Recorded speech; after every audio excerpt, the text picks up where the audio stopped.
Hello, everybody. It's episode 21 of the Four Wide podcast here. And as you can tell, if you're on the YouTube, you see that we're three wide today. We're missing two faces that are usually prominent with the podcast. But don't worry, we'll make up for it with the guests that we have today. First, I will throw it over to Kent. How you doing What's today, up, Kent? guys? Man, I'm stoked to be here and excited to talk about some exciting racing that's coming up, and just a thrilling weekend of racing at Pocono. Absolutely thrilling, he says. I love it. And we have a special guest. What do you consider you? Content creator of Rolling the Yeah, Bottom? What's content creator, media content, media content's more the official way, 'cause if I would love to one day work, go to races, being a media member, and not just being a content creator, but that is kind of what I am. I mean, yeah, okay? I'm everything, Yeah. yeah, I'm a content creator, I'll say that. I mean, He's a man of So, many hats. if anyone from Fox Sports or ESPN, anyone like this is watching it, we got your next guy. Like, we got him. He's right here. hey, I'm always open, DM me, at Rolling the Bottom. Official name is Zach, though. So, Zach, thank you for being on the podcast this week. Of course, you were at Pocono this weekend, so we thought it'd be the perfect weekend to get you on so you could talk about your natural stories and whatnot. And it kind of worked out because we didn't know that you were going to actually have a press, pass into the infield for Pocono this weekend. Yeah, I didn't know until, I mean, when you guys asked me about coming on here, I didn't I had plans to go to Pocono, I just had no plans getting press pass. I applied and it all worked out when they grant me a credential. So it's like, oh, great, I get to come on this podcast and then talk about that experience. I actually, before I came on here, I just filmed my personal podcast, but I saved a lot. I didn't really talk much about the experience. I wanted to save it for you guys. Oh, that's So, awesome. You didn't have to do that, but we hey. appreciate it. Yeah, you bet. What a Because guy. yeah, you guys have the longer. I usually do half an hour. You guys do the longer form podcast, and then I think that's the better way to do it, and be able to talk more about it, more in depth. So Yeah. I'm looking forward What's to it. actually hilarious is that when we started this, we legitimately said, let's aim for half an hour, and that has never happened in the history of this show. Yeah, I was like looking at over an hour 50. Yeah, but that's funny. That's funny how I feel like you get to a point where like you guys are you just talking and you just get in rhythm, and before you know it's an hour, before you know it's 2 hours. Yeah. Yeah. It was at the point where I was structuring every episode, but we were having such a good conversation when we go on these mini rants. I've just like Mhm. screw the Google Yeah. Doc, just Yeah. throw it in the Yeah. furnace, and Mhm. we're just going to roll and see what happens. So it's been a cool ride for sure. But Zach, Yeah. first of all, I mean, I feel like behind any content creator, whatever label that you want to put on yourself, you're a fan first. So talk about your fandom, maybe how you got into the sport, how old you Mhm. were, and just any personal stories you want to share. Yeah. Yeah. Yeah. So, I would say, yeah, I'm 21 now. I started watching NASCAR. I remember watching a race in 2011. It was the race that Tony Stewart crashed in Talladega. I remember just that race. We were at like a beach house with family. I remember that. I was like, oh, this is awesome. This is cool. And then I remember watching, I don't remember anything from the 2012 championship race, but I remember, we're a family we drive Fords only. We're a Ford family. Mm-hmm. And I remember my dad's like, Brad wins. And he's like, well, at least I'll be in a Ford next year. So that was when Brad was Team Penske moving over to a Ford. And at that time, I was like, well, I was going to end up, I remember starting to watch the 2013 season, the Daytona 500. And I mean, every Sunday after church, I looked forward to sitting down on the couch with my dad. We were watching these races. And I ended up telling my dad, I think before the season, I was going to pick Brad. I was like, he was going to be my driver because he was a Ford and he was really good. So in a way, I was kind of a bandwagon at the time, but I was like, I guess I would say I was like 7 or 8 years old at that time. So I was really young. But yeah, I just enjoyed watching racing because it was just like a thing we did, watch racing. But yeah, and then I just continued to watch it. And then I remember 2013 was my first race. And that was we went to Dover. It was a playoff race. And that was like the coolest thing ever. I'm like walking in, I'm like, oh, there's the statue. There's the monster of the mile statue. And I'm like rolling in there, and Dover is just massive. Like the banking is insane. And you're like looking down in, and there's Jeff Gordon's car. This is 2013. There's Jeff Gordon. We ended up, going and sitting in our seats. And I remember the restart, the speed. I don't remember much after that. I know that there was like no no cautions. It was like Man, it was just like straightforward. I think there was probably a couple of debris cautions. Who knows if those were actually debris cautions? It could have been like Dale giant Jr. debris. cautions. Yeah, yeah, Yeah, yeah. Belching. Hey, this is before stage cautions too, so I mean, Yes, yeah, yeah, they'd get drawn out. yeah. And I think Jimmy Johnson like dominated the race. Dominated the race. I remember this moment. It was weird. So they're coming out, and this is before the race, and I'm sitting, really low in like between turn one and two, and Brad pulls up like he's rolling. He stops like right where I'm standing, and my dad was like, "Man, oh, he's stopping for you, Zach." But he was just whatever. I don't know exactly what he was doing. Maybe checking something. I thought that was the coolest thing. And one of the coolest things is like even when there's a driver's side and you can see them through the window. And I just thought it was the coolest thing in the world. Like he's in this car, he's strapped up. Like I look at NASCAR Hmm. drivers as like straight like superheroes, daredevils. They're in these rocket ships. These things are loud as crap. They're hurling down at fast speeds. They're just and they just look like bad boys. And I think that was the coolest thing to me. That was the first race, and then after that, 2015, the Bass Pro Shops night race. I went. 1 year we camped camping area near the track. It was in our tent. It was me, my brother, my dad, my grandpa. We watched the race. That was the race where Brad almost won. He was like the second best car. He makes a charge in the turn four, gets side next to Joey, but then doesn't have the momentum. And I was when I was like a true fan, I was a hardcore Brad fan. Like it would ruin my life, ruin my entire week if Brad didn't win or didn't do well. It's kind of funny now, like full circle now. It's not as big of a deal. Like, hey, it's just part of it now. But at that young time, it was like a big deal. Like Brad didn't have a good race. It was going to ruin me. And now, luckily, that time, that was when Brad was really like consistently winning a lot. Yeah. So that was fun. And then in 2015, went down, same camping spot, camping in an RV. We drove down. It's like a small RV, but it was a couple friends from church and all that. And that was like really cool. That Bass Pro Shops race was Jeff Gordon's final. It was not his final. It wasn't his final Bass Pro Shops race because the following year, I think he was subbing, or it wasn't, I think he was subbing for Dale Earnhardt Jr. because of injury or whatever. He did. He raced the '88 the following fall, I believe. So you're at the one where he raced the rainbow paint scheme though for the Yes. final I time. was the final That's time. it. I was That's it. like, that was the coolest thing. I was like, wow, that's Ringo's scheme. Yeah, and it was like it was just felt like such a big the energy of the event. I mean, the Bass Pro Shops night race. I went to the last year's one, and I went to the year before, and the energy just didn't. I mean, I felt like last year's race was the energy was built really good, but the race wasn't as good. But back in 2015, Jeff Gordon's final race, every on the bleachers they had the 24 like actual logo style on each seat. They had every 24 seat. So that was kind of cool. It was all the energy was big. It was really cool. I mean, the race was, I think it was Harvick versus Logano there at the end. I think Logano beat Harvick or whatever. But yeah, it wasn't as like drama filled because the year before that, the 2014 race I went to, that was when Hamlin got wrecked by Harvick and then he threw his Hans device at him. That was race. That was, so yeah, it didn't deliver. And then after that, Richmond, it was 2017 Richmond. It was the first race that Dale Earnhardt Jr. then announced that he was going to retire. So Mhm. going to that race, that was, and yeah, speaking of that race, I'm thinking that was another race that Brad dominated. That Richmond race in the spring, he Yeah. dominated. And then a late race caution comes out, and then Joey leads, and Brad loses. And then after the race, the guy gets DQ. It doesn't even count. It's like, gosh, if that was in today's era, that Brad wouldn't have won that race. Now, if that happened, I probably it wouldn't feel the same way as like seeing Brad do a Yeah. burnout and all that. For sure. Man, and then 2018, I went to the first year of the roller race. That was awesome. Jimmy Johnson, Martin Truex spin out. Blaney, that was so cool. That was the first time I was in Charlotte. The only time I've been in Charlotte since. That was cool. It was hot. And then, Relatable. yeah.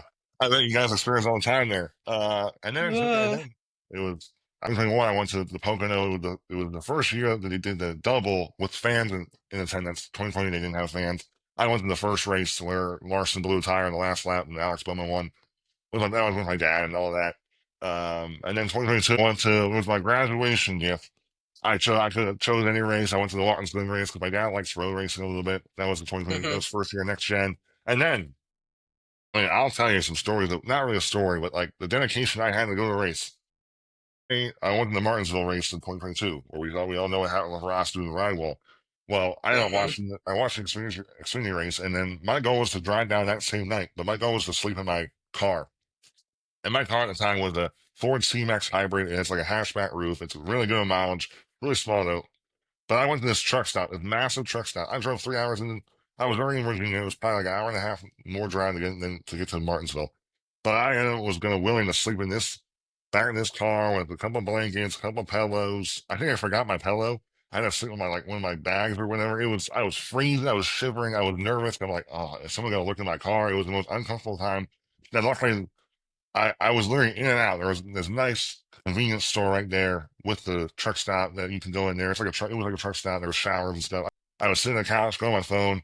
I'm tired again. All right, I'm gonna go back out in my car and just try to sleep. But I had like very little sleep. And then go to that race and experience that race. I mean, the race wasn't. It was meh because that was the first. That was like the first year next year. And that was also when it was really the racing wasn't good. But hey, we saw Ross Chastain wall ride. I was sitting in turn 1 and 2, just seeing him come across. I was like, in the moment, what is he doing? I had no idea. It's kind of hard to maybe keep track of where people were in points at the time. Well, especially being in the race, unless Yeah. MRM was the one that broadcast it. But that was insane. It was so funny because that was during the rivalry with Ross and Denny, and Denny passed a couple more cars, or I think Ross got passed, and then all of a sudden here comes Ross out of nowhere. He ends up just riding the wall, and then that was just awesome. I just kind of sat there and just enjoyed the moment because it was the first race by myself too, and that was Hmm. also that summer I graduated from high school, so I was kind of an adult now, and then I ended up driving back home, and that was the worst drive over ever. I was It's half a a rough drive. back to Pennsylvania at least. I had to Yeah. go to work. It was dumb. It was so dumb because I think I was late to work that day or whatever. That was just a bad experience because why would you choose to go to a racetrack that's like 6 hours away and then you're gonna go to work next day at 6 o'clock? Because That was NASCAR. yeah, you're right. Well, like yes, it was NASCAR. And then that was it. And then this time I'm not really. I mean, I'm a Brad fan still. I'm still a Brad fan. And then 2023 happens, and that was Dover. I went to Dover in 2023, uh, and then I went to Dover. That was when it got rained out Sunday. I was going to my uncle. That didn't work out. We went back Monday with my dad. So my uncle couldn't go. That race was, I think Truex won that race, and then I ended up going. I think it was Bristol was the only other race I ended up going to. But then I go to Bristol. But then around that same time is when I ended up. We're talking about what I'm doing now. Hmm. On the bottom with Foreman in 2023 around the playoff time. I went to a Tough Mudder event with my friend Luke, and he was like, because I always thought, he's not really a big NASCAR fan. He's just like, man, you should start making NASCAR content. I was like, okay, Luke. Because I've thought about it. I'm not sure you guys know who Eric Estep is. Oh, I mean, yeah, yeah, absolutely. he is like, it's cool to see his success because I used to watch a lot of stop motion stuff when I was really young. But now, he Hmm. started then he went into the transition just to like talk about NASCAR. And now to see him get, media passes and really become just, I think is also changing the game when it comes to most people that do media and get media passes are mostly article people making articles. Now he's one of the guys that just makes videos. And so I Hmm. think it's changing. But I ended up starting that. I started doing my podcast. It was, really cheap. It was one of the worst podcasts. I just coughed and I didn't have no water. I just wasn't really experienced. But I was so passionate. I was so excited to do it. It's like, oh, I'm putting all this effort buying this mic and all this. I was like, oh, this sounds cool. Like, I'm here. I'm like, I plug in. I'm wearing headphones. I'm hearing my voice while I'm talking. Like, this is insane. This is cool, man. And I'm doing a podcast a couple times, and I think I finished out the season. And then I think what I really did is I started grinding hard in 2023. I like really grinding the off season stuff. And I think right there I ended up. I don't know. I think I changed after doing a couple of podcasts. I ended up changing just kind of doing like YouTube content in the sense where like I would Hmm. do a YouTube race review, YouTube video here about certain things, kind of what Eric did. So then and then I kind of started doing my top five paint schemes, and that was kind of where I start more and more of those. More people were getting watching those, and then it kind of really that's kind of where I can kind of not I would say blew up, but I got really starting to get a lot of followers. I was like, whoa! When I first hit my first 1,000 followers, I was like, holy crap! I didn't expect anything like have this type of success. And then just continue to go and go and make more content, and go to races, post content. I mean, I'm kind of zooming by what all I've done. But like it's cool. I mean, where I am right now, going to my first race. I mean, I'm trying to think. Corey Hine recently followed, rolling the bottom. Sam Hunt recently followed. Like I'm starting to get these NASCAR people that uh, are starting to follow me and like That's sick. recognize me. And that's like, wow. Now, like, it's cool. Like, now I'm getting noticed by other people. But no, yeah, it's really cool. It's just, yeah, it's fun. I will say, like, my parents, sometimes, I mean, I'm getting real here, but I think at times it probably consumes my life too much. Like, I get so into it, and I'm like, every day, I just need, like, get a little bit more balance, Zach. Have some more balance in your life. Because, like, look, I hope one day I can make a living doing what I'm doing. That's like my end goal. But who knows, that may not come to fruition. And like, if I have a wife, have kids, and I'm like, hey, honey, I'm gonna go in the basement now and post content. I'm not making any money doing it, but I like doing it for fun. Sorry, you gotta go take care of our kids. Like that's I mean, not that's what I probably do. But I mean, I'm just kidding. gonna. um, well, yeah, yeah. Hey, if it works out for you, great. Hey, but you just keep the monitor nearby and say, "Honey, I'll get him when he cries." So, That's There you go. right. There you go. anyways, Yeah. Goodness me. Oh, yeah. I'm actually curious. How old are you guys? I was. How old are you guys? How old are you? I don't know yeah. off the top of my head. You don't know my age? No, I Golly, I thought we don't, were man. tight. I know. And that's okay. I don't know how old you are either. But anyways, no, I'm 27, and actually this fall will be 6 years married, and Wow, next awesome. month, Congrats. yeah, I appreciate it. Yeah. And then next month, my little man turns 2, so Oh, that's it's awesome, man. been a lot of time, a lot of fun lately. Yeah, yeah. Actually, I was putting him in bed, which is why I was a little bit late getting on with you. Yeah, yeah, But it's hey, fine. look, when little man wants to sing another verse of Jesus loves me, you sing Jesus Yeah. loves me. You know what I'm saying? Right. So, There you go. Yes, anyways, yes, you but do. Yeah, yeah. anyways, When all right, go when ahead, Cole. yeah. I'm 26. 1 second. Blake's 25. We're actually, I think we're a year and a week off on birthdays, which is wild. Yeah, yeah. I'll always tell him and tell me happy birthday. I'm like, all right, happy early birthday, because I know I'll probably forget in a week, because the Yeah, way yeah. the world is. Yeah, yeah. I think Austin's like 28 or 29. He's the old man of the group. He's older than me 28. for sure. Yeah. Yeah, What? he's the boomer of the group. Yeah, yeah. Yeah, we got a little bit, not really a huge generational gap. We're all like No, no, pretty yeah. close to the same Hmm. age, but we have so different opinions about a lot of the Yeah. things. Which And is we have a it's great. That's great for a yeah, podcast. yeah, we have a text group chat that we text back and forth, and that's kind of how the podcast got drummed up. Is we would Yeah. just text about stuff all the time, and I was just like sitting there one day, I'm like, why don't we just put mics in front of our faces and just talk about it, even if we're Yeah. talking to like two people. Yeah. It's fun. We Yeah, enjoy because it. like, yeah, if you're only doing it one time a week, it's like you don't have to like, it's not like a massive commitment, just one time a night and just talk for a couple hours, and then boom, you get all your thoughts and opinions you just had from past week and get them out there, and then do it all over again. And yeah, no, I think it's awesome. Kent, I know you said you had a roll of questions that you wanted to ask, so I'll go ahead and throw it to you and let you ask whatever questions come to your mind. All right, let's do it. Hey, first of all, I appreciated you saying that. I thought it was cool. Like, it sounds like you and I had a very similar experience with our childhoods being centered around. Hey, look, we're going to go to church, and Hmm. then we're going to come home. And the race is going to be on TV. Like, I Yeah. remember being, I'm a pastor's kid, and now I'm a worship pastor, and so I've Wow, always awesome. been one of the last ones out of the door on Yeah, Sunday yeah, mornings, and so it's always been like this, man, I got to get home before the race starts, and yeah, so yeah, yeah, It's like yeah, it's yeah, like yeah, an itch. Yeah, it's yeah, like it I got to is. get there. It's like it's just kind of going on, and like days like this Sunday, we've got like a late day for our young adult ministry, and so hmm we're going to be, yeah, I'm.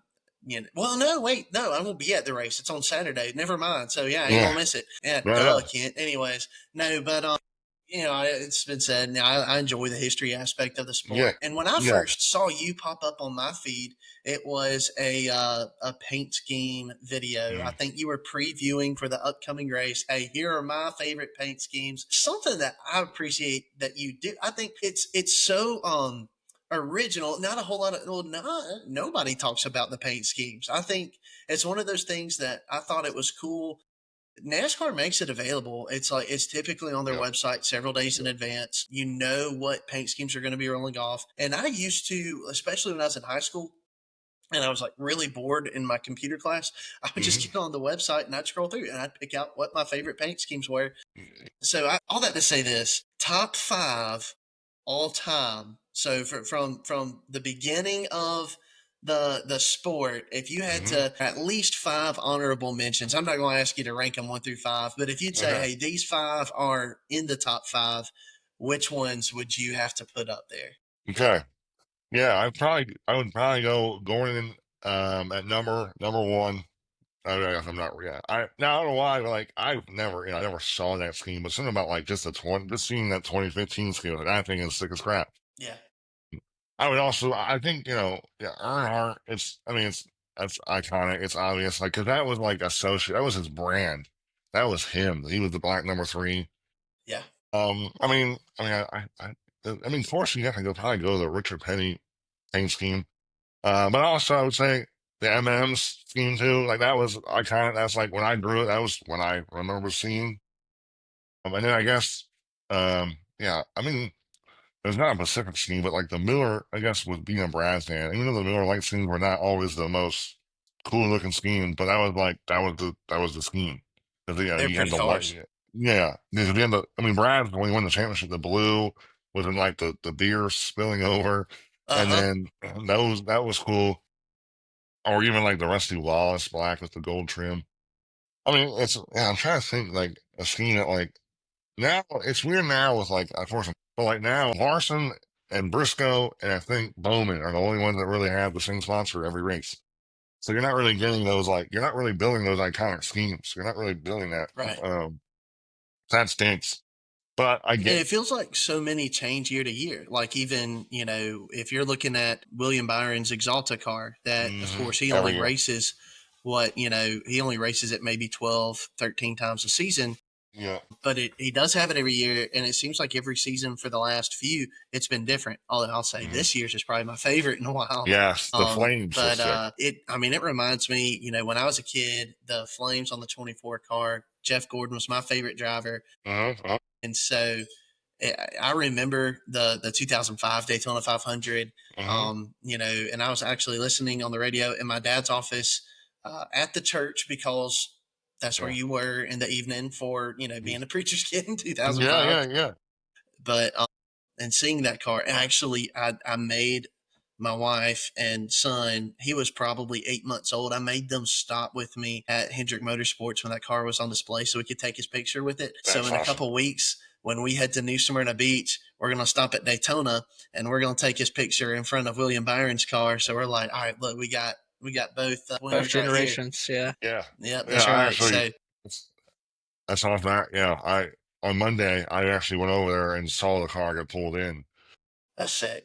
So that was a really cool experience. Yeah, that museum is really cool. I probably have to think about schemes that I'm probably missing a scheme that I liked. But yeah, I guess we can just. He Man, kind of puts that's you on the awesome. spot. I He So I did. mean, did. No prep for I that one feel. at all. You I just had feel. to swing away. I feel bad because I feel like I should be prepared for that. But I have not really done a full. I never done my top. I never given my all time top fair paint teams ever. you should do that. That'd be a good video. Just There your you like go. I Hey, feel. maybe I do your might I top watch. 50. You could do your like your top 50, but just do it by fives. gonna Just do go it by down. fives. Make a bunch Yeah. of bunch of clips. Or again, in the off season, it'll be great. Give me some off season Hmm. stuff to do. Content. Hey, there you go. There you go. All right, what's the So next one? all right. You want to take another one, Kent?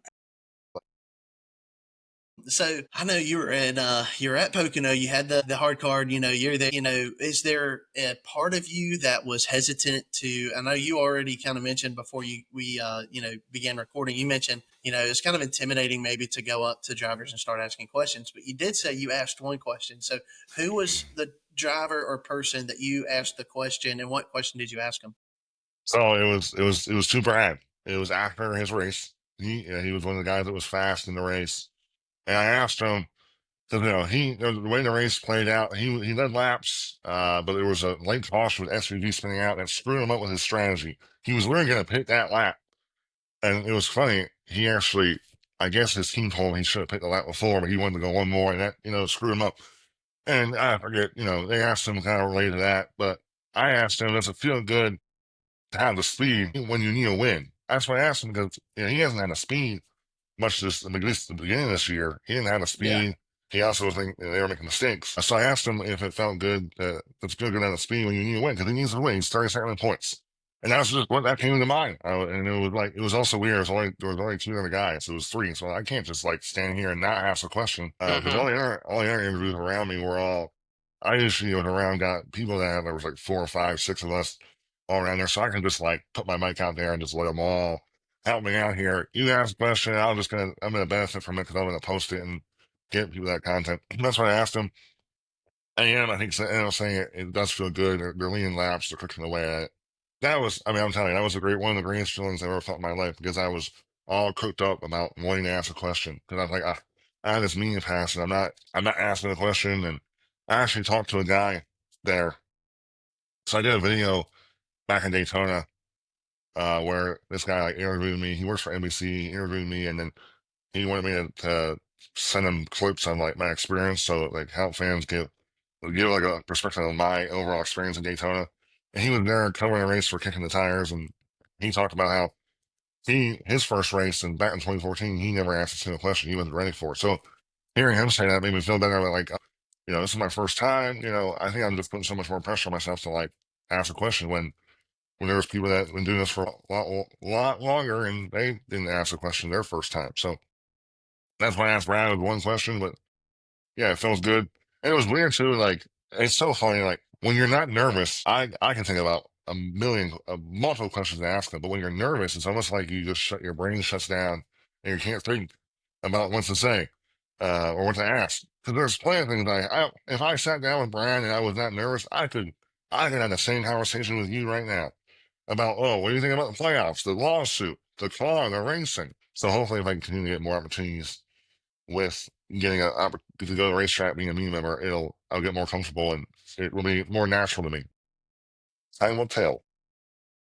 Well, props to you for being smart enough not to, ask anything too, much like that to Kyle Busch first, because rumor has it he might not have been so kind with his Yeah, response. yeah, I know.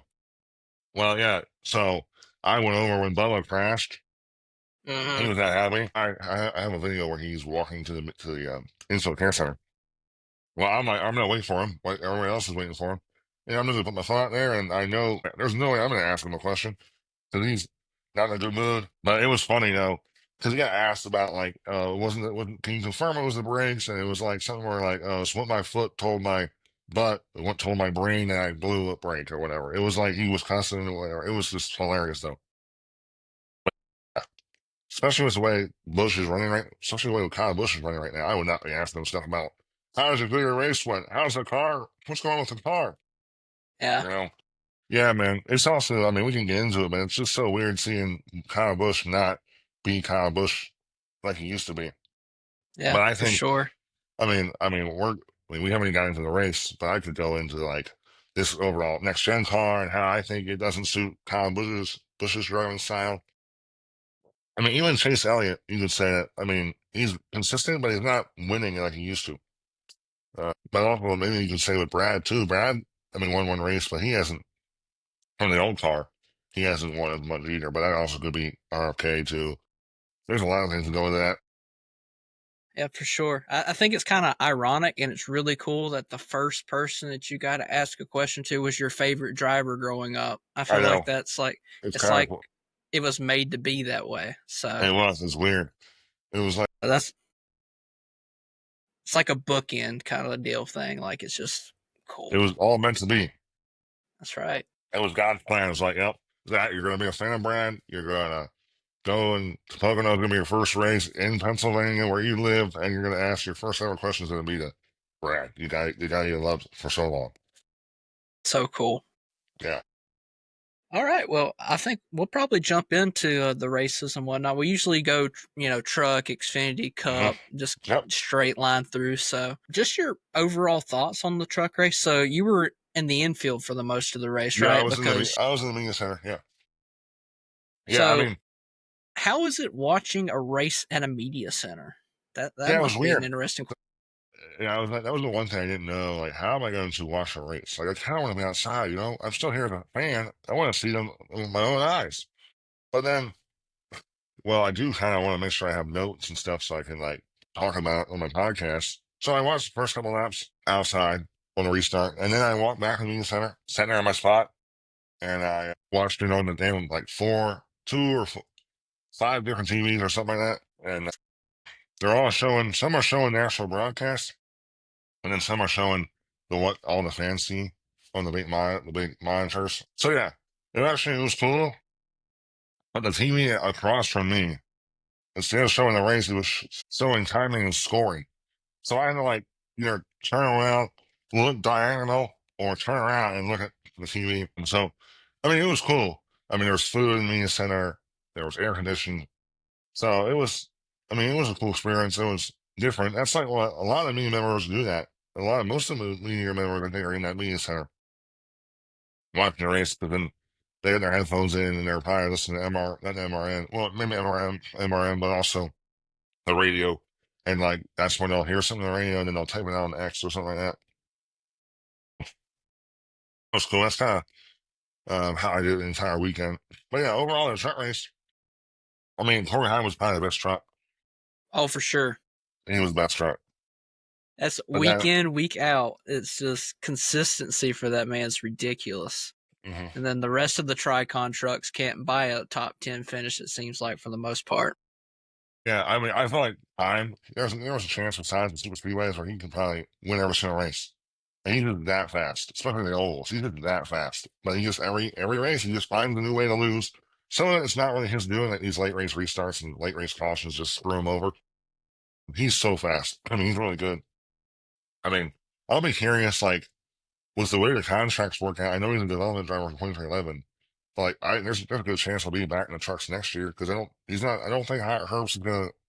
I don't believe Herbst. I think Herbst has another contract, and Bubba he has another contract year, and we all know Reddick's probably not going anywhere. And I know there's some stuff in the lawsuit that like if the teams end up losing their preliminary injunction like officially, and they have to run as open teams, it says in their contract that they could go and do it on their teams. I don't think any of those guys are leaving 2011 race. I mean, where are they going to go? That's better than that. Exactly. Yeah. Well, it really, I was the best truck, but there was that weird sequence in that race where Time had to flat because of debris, and then and he has to pit, and then they're coming to the restart, and there's confusion on who has who's the control car, because then here comes Lane Riggs. He pulls up where Hine was, and I guess I was hearing from Lane Riggs in his post race presser. He launched. He knew like a second before he launched and went that he was the control car, and I believe Postfard, in my opinion, should be the control car because he's second at that time. But I guess whatever rules, the way it works out, it was Lane Riggs who was the control car, and then but then we all saw Hostfar. He went when he had a restart violation, and then he had to go and do a pass-through penalty, and then Lane Riggs to win the race. But yeah, I thought overall the race was kind of straightforward. I mean, it would have been the Corey Heim domination, but with all the drama there, it allowed Lane Riggs to win. But first, I think it was Lane Riggs' first win. I think on a track bigger than a mile. So, and he won Milwaukee Mile and he won Bristol. First win on a track bigger than a mile. So triangle shaped track.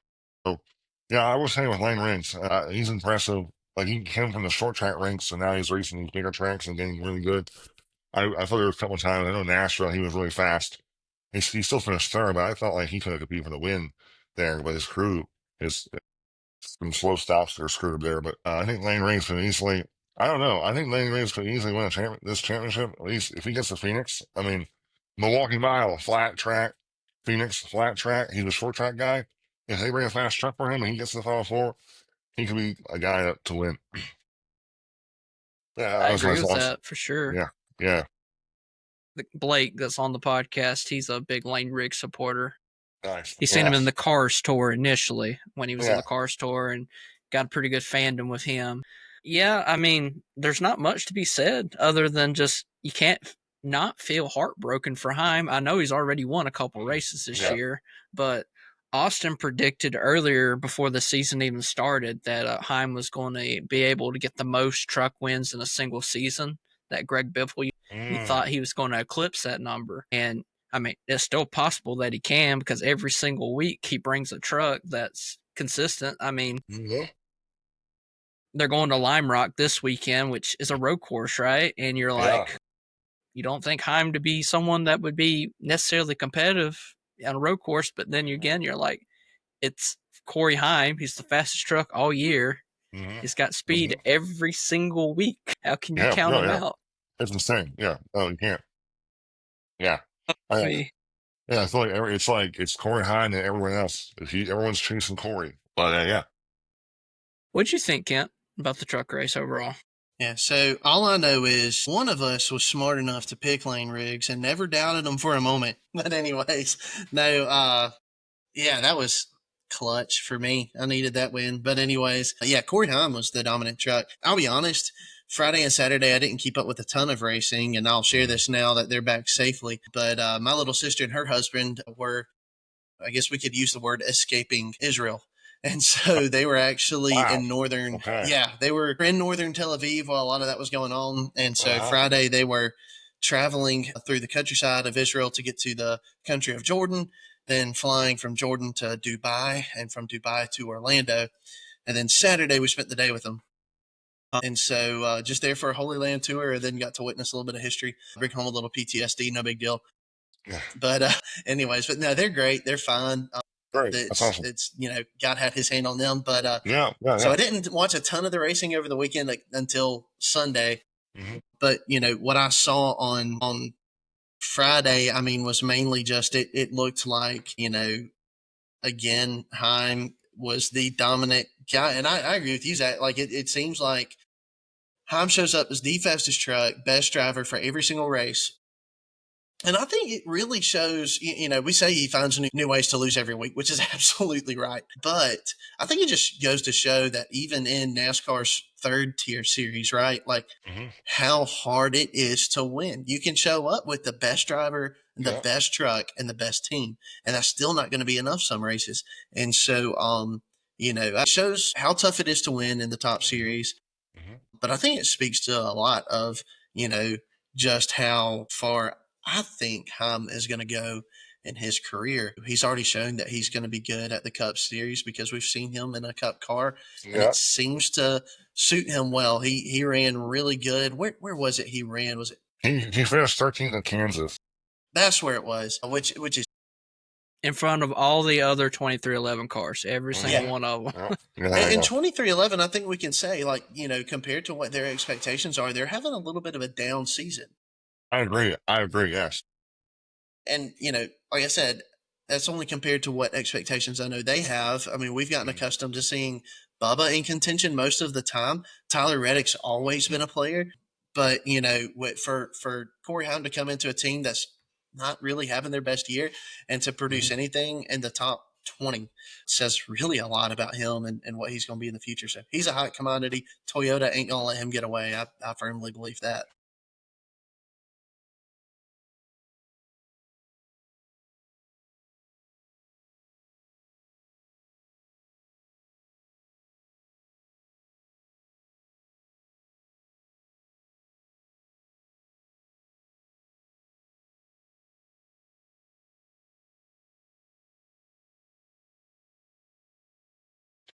If he doesn't, I mean, if something happens where, I mean, Herbst is probably the likely guy to get booted out.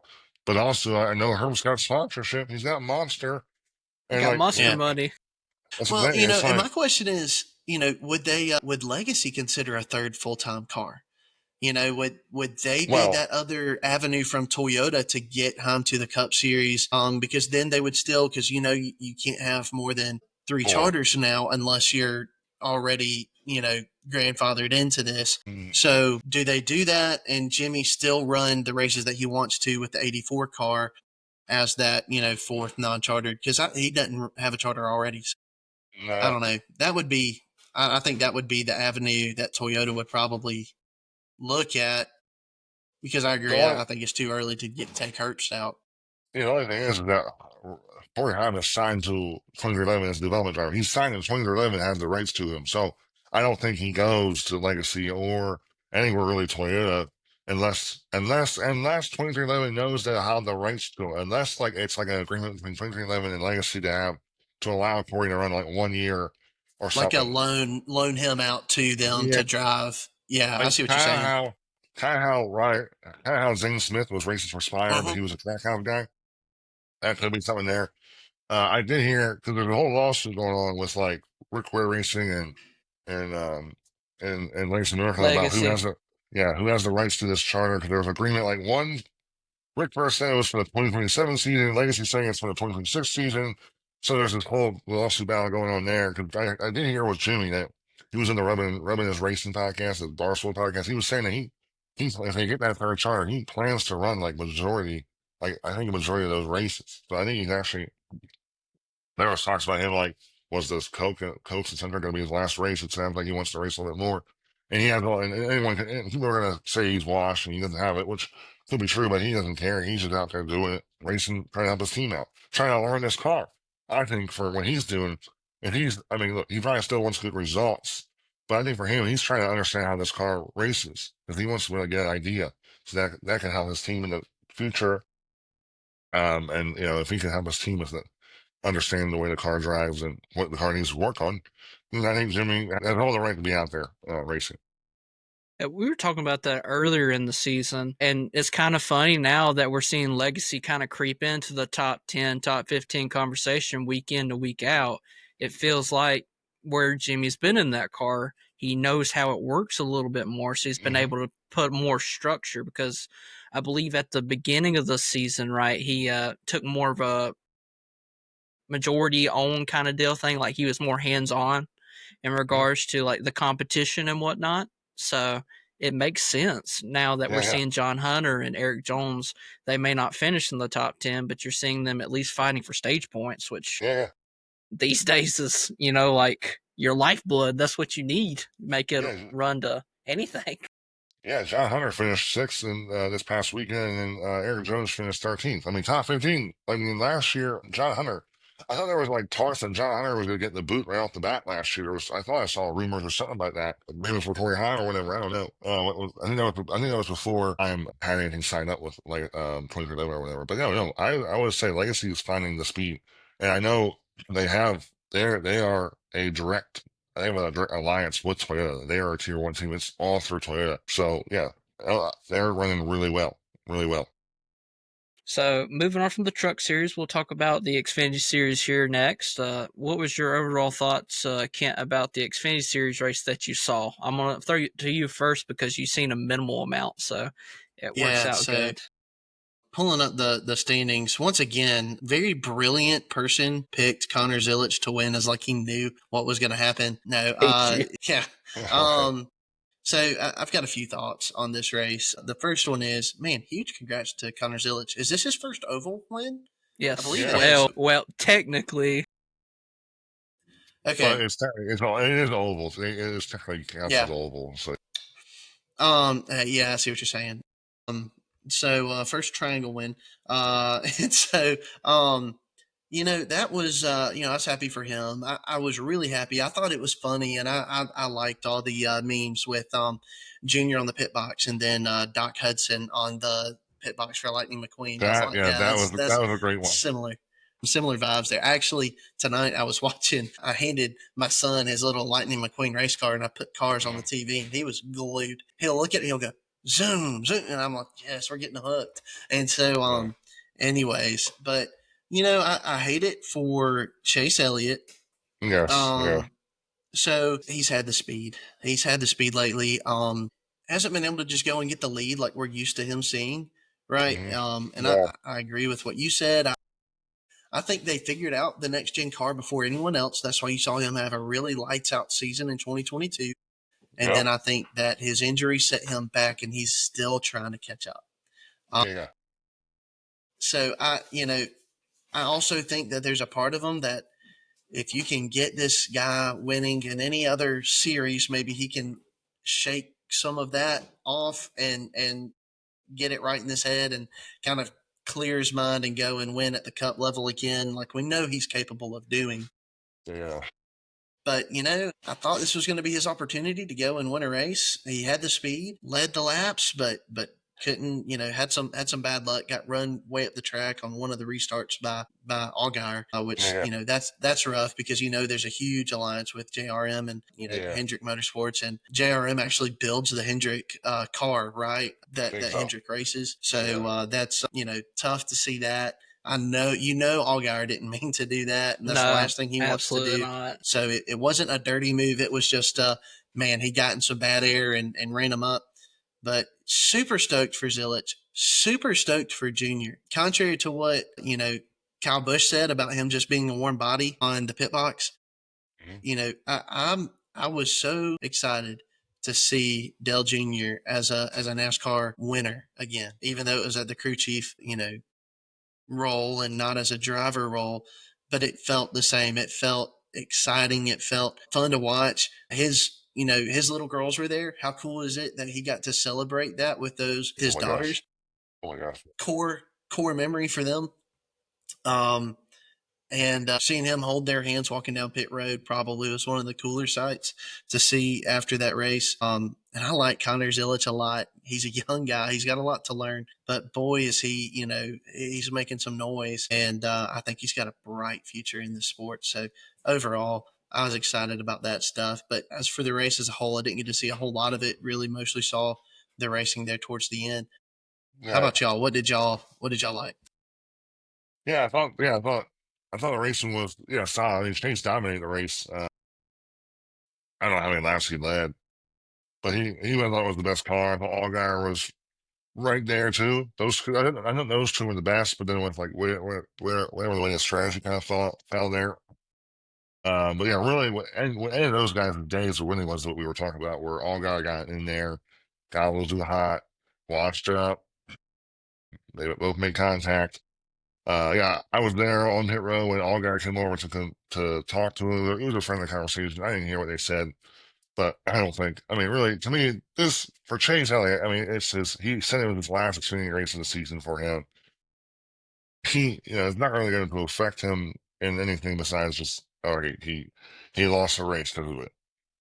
I mean, it was just Xfinity race, not a Cup race.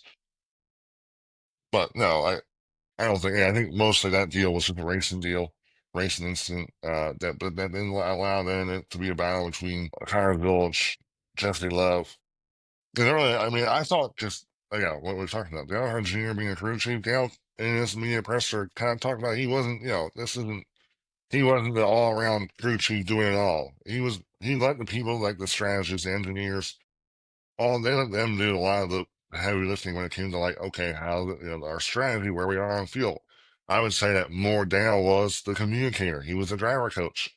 I don't know how many drivers, as successful drivers as Dale Earnhardt, go in and become a crew chief. I mean, you think about all the experiences that Dale has experienced as a driver, and now he's getting to coach up Zilich. I think Zilich also was saying that he liked that, he wanted more of that.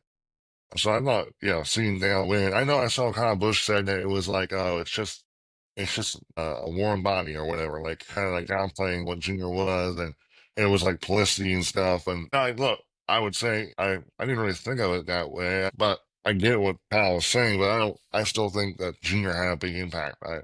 I think Junior. I like the word coach. Like you just used driver coach, and I think that was the majority of the role that he played to kind of walk him through some decision making in that race. And I think just hearing the man on his podcast and listening to Junior talk in other areas, Junior, if he had the wisdom he has now as a driver when he was getting started, I think he would have been a 2 or 3 time Cup champion. He's brilliant. And so to have him in your ear, I like that word, driver coach. That's a really good point. Mm-hmm. I thought it was very humorous to me that Zilich came out of the hatch after Junior said I think it was on his podcast, it said anybody that goes through the hatch is cheating. That was like his direct quote. And Justin Allgaier's done it, and now Zilich has done it. So now I feel like it's going to be like, all right, all Junior Motorsports, you're coming out of the hatch if you're winning for the rest of the years. So did he know something about Michael Waltrip, or I don't know, because that was Waltrip's thing. He would win a race, and he's coming up, which he probably could get out of the car easier through the hatch than he could through the window because the man's 8'9". Yeah. But I think the way that after viewing the truck and Xfinity race, I mean, we're really seeing our up and coming drivers. What we're going to see in the Cup Series is you're Yeah, going to see Hyman, you're going to see Zilich going against each other. It's going to be like your Jeff Gordon and your Jimmy Johnson kind of deal thing. that's the That's thing what it's too. going. What the whole Corey Hines situation we got with Zilich. What's the future with Zilich? I mean, look, I think yeah, Trump is easily going to be where he's going, but like Flores' contract is up this year, and it's all going to come down to is does Trackhouse feel that Zilich is ready for Cup, and how is Suarez doing? I mean, Suarez has won an Xfinity race, but not a Cup race, so I'll be curious to see. Now I think yeah, I think SVG has another year's contract, so maybe it all works out where maybe they sign Suarez onto another year, give Zilich one more year. He'll be only 19 next year. This year, he'll end up turning 20 next year. Do they give him another year?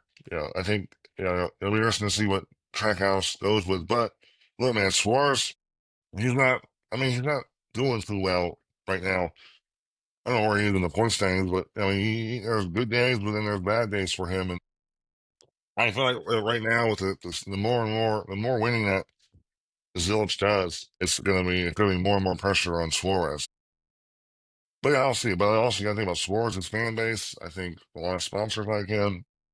Yeah, that's the same thing you got to think about sponsorship wise. Like, okay, with the Corey Haim thing, Corey Haim, he's sponsored by Safe Flight, but I believe that Safe Flight sponsorship is like a B2B with Toyota. I don't think because Dragon is mostly that is a Toyota development. All those sponsors are Toyota sponsors. But I think like JBL is probably the speakers they use in those Toyota cars. I'll be curious what it's all going to come down to what Trackhouse and what they think. Do they think Zol's ready to go cut racing? Then I think that will really dictate. And also, now unless Suarez goes down here and makes the playoffs, wins the race somehow, yeah. But no, that's another going to be an interesting storyline going closer and closer into the off season we go, and yeah, what goes on with that. Yeah, for sure. Trackhouse does have like the most diverse group of drivers. You got, Hmm. your Mexican driver, and then you got Hmm. SVG, who's from New Zealand. Yeah. People think he's from Australia, but he's from New Zealand. Wait, And what? then you got, No, I'm just yeah, kidding. I'm yeah, kidding. it's like, what? And then you got the watermelon farmer from Florida. Yeah. Hmm. Hmm. It, it's, Yeah. they do such a great job with building like the atmosphere around a driver. They really, especially in their marketing and their social media content they put out, they do an excellent job with that. No, yeah, they do. It's cool So they brought it would, yeah.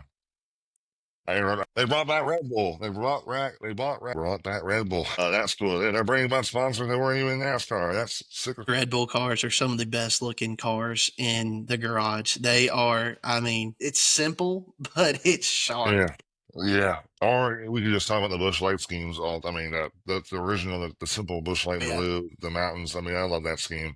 The Bush Light Red Bull's cool as well. I think they're going to come out with a Bush Light line one for Indianapolis. That'll be cool too. mm-hmm. Yeah, I'm ready.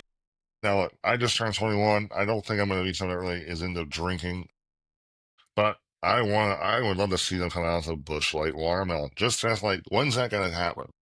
Just because, You would It's think got that'd be to. sooner than later, right? It's Like got you would to. think that's got to. That would be a great summer Daytona paint scheme. Florida oh my watermelons. God. Look, come on now. Yes. Kent's writing it up. Like, I mean, they could just go ahead. It was my idea. House, if you're looking for someone in the marketing, I got you. There you go. I'll help y'all out. He's also our graphic designer for our content, so that works out great for him. Yeah. Awesome. All right, we'll move on to the Cup race, and we kind of prepared our, 2 to 3 listeners that listen to the podcast here. Pocono most of the time is not going to be one of those races that's extraordinarily exciting. It's a Hmm. strategy-based race. Most time, it's fuel mileage. Hmm. But there was a few different things that inhibited other drivers. For instance, in our competition, I picked Tyler Reddick. We do a competition where we pick week in and week out, and I picked Reddick because it's one of his best tracks statistically. Hmm. All the 311 cars had brake issues, and I believe Michael McDowell also had the same issue. I think his was actually the first to go earlier in the race, but when it came to the overall like excitement of Pocono, it's not going to be a race where people are going to be like, "Oh, I'm going to vote yes on the Jet Gluck poll because that's what that's the word of God right there. That's what people believe." They see a Gluck poll that's in the 40s, they're like, "Yeah, that race was terrible," kind of deal Yeah, thing. yeah, yeah. It was like 48%, I believe. Yeah, I enjoy strategy. Strategy racing's up my alley.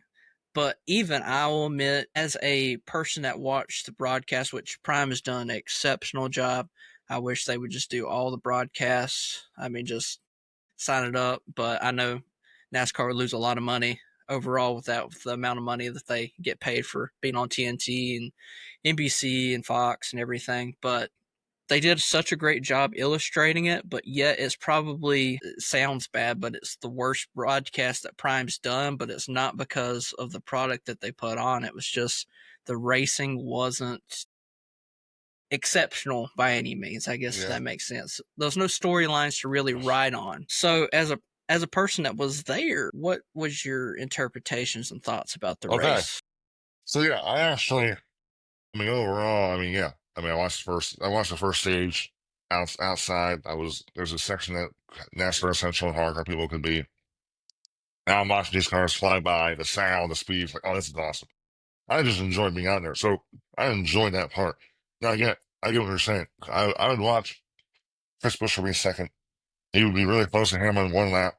All of a sudden, comes back around. Oh, he's 3, 4 car lengths apart. Oh, he comes closer. He's closer. Oh, turn later. He's like, where? He's all, the separation. It's just, so that was the thing. It's like you were getting this hope, like, oh, I think Busher's better than Hamlin. And then all of a sudden, a lap later, he lost that. He was 2, 3, 4 car lengths back. Yeah. And I will say, I mean, I love Prime broadcast. I wish Prime was more races. I really like compared to Fox, dude. Yeah. Yeah. I would say like the camera angles at Prime, when I watched it in the media center, I thought some of the camera angles they had when they were showing a lot of racing in the back of the pack, there was some 3 wide racing, there was some aggressive driving, like times where they could have wrecked and didn't wreck. I thought it was really solid. Like, but then you're right. I would say that after hearing that there was no green flag passes for the lead. There was none. It was all through strategy. That's not a great look. But also Pocono as a track, it's not designed. Denny Hamlin talked about it. It's got 2 lanes in turns 1 and 2. It's got 2 lanes in turns. Well, not 1 and 2. It's got 2 lanes in turns 1. It's got 2 lanes in turns 3. But it's not the way the weight of the car, the way air flows. You can block both lanes and really just affect that second place car is not going to get there to the dirty air. Yeah, for sure. But yeah, that was the thing. But I enjoyed it. It was fun being in the media center. It was cool because everyone was reacting to everything. All these media members were reacting to everything. I mean, there was 3 brake failures, and Hmm. I thought there were tires blowing out. It was Herbst, it was Bubba, and it was McDowell.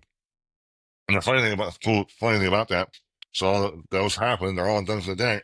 Well, here comes in the media center.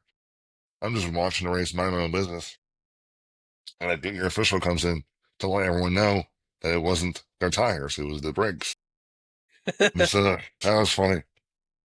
That's sick that they would come in and something that's a Well, job you don't think about is like, hey, look, Goodyear's going to have a spokesperson that's going to be at the race to kind of defend their product if something's kind of going wrong. That's pretty cool. yeah, yeah. It wasn't like a big like he didn't like stand in front of the desk. It was just he wanted to this media member, this media member. I just heard it, and he was saying, "Oh, this car, all brake failures. Nothing our tires did wrong." That's That was pretty interesting. neat. Yeah, that was cool. There was some Wi-Fi that crashed a little bit in the media center, so we weren't really able to watch part of the race. So it was only for maybe a couple laps, but it was fan. A lot of the media members were getting mad because they couldn't do their work. Yeah, that's the thing too. Like I was watching it through the Prime broadcast, and I mean, I'll be honest, I enjoy the race. I was not ever bored. Now it's kind of funny here because I was looking at it like, oh, the laps are winding down. Well, shoot, I gotta get up here and grab my mic and go out and do the media stuff. So my nerves are racing up because here we go again. So there was a lot going on in my brain, but I thought the racing. I mean, look, we literally had Carson Ocevar and Ricky Stenhouse Jr. line up for a restart side by side. We don't know what happened there. That was insane. We had a big wreck there with Bush getting loose. He starts. The strategy was big. I mean, look, the fuel strategy was low.